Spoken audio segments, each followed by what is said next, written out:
Hi there, I'm Immigration Attorney Gail Seeram, and I would like to help you figure out what are the next steps now after your immigration interview. So maybe you've had your immigration interview for your green card, for your citizenship, for your removal of your conditions on your green card. Maybe you've had an interview for your battered spouse.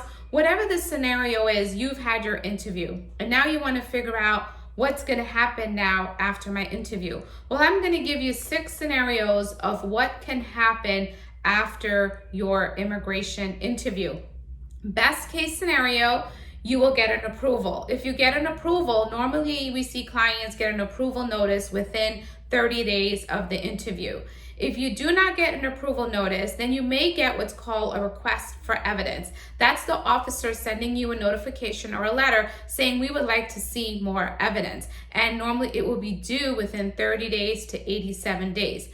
The next letter that you could receive is a notice of intent to deny. This is a letter where the officer cites all the reasons why they want to deny your petition, and they're giving you an opportunity to rebut all the reasons why they want to deny you. So that's a notice of intent to deny. Next, your case could be put in administrative review. You may not be told your case is in administrative review, but maybe you could do a USCIS case status inquiry, and you could look at one of our videos on that.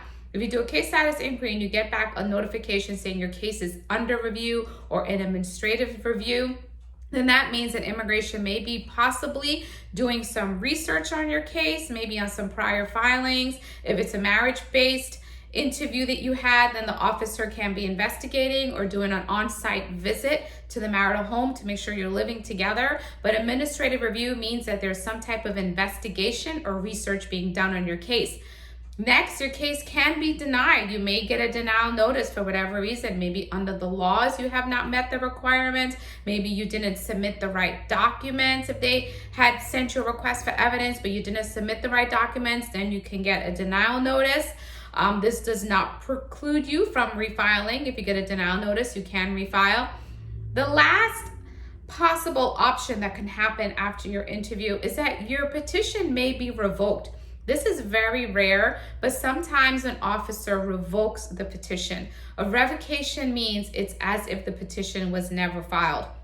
So if in your particular situation you've had your interview and any of these 6 options, you receive any of these 6 type of notices, then give us a call at the Immigration Law Offices of Gail Seeram. We would be more than happy to speak to you, to offer you a case evaluation.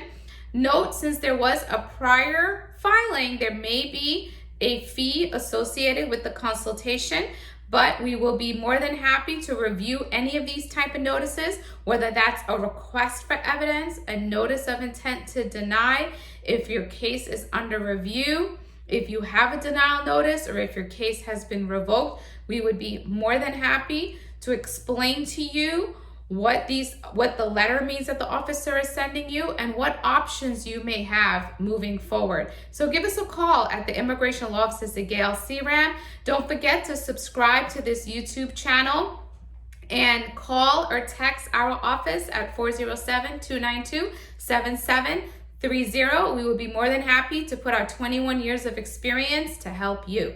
Thank you.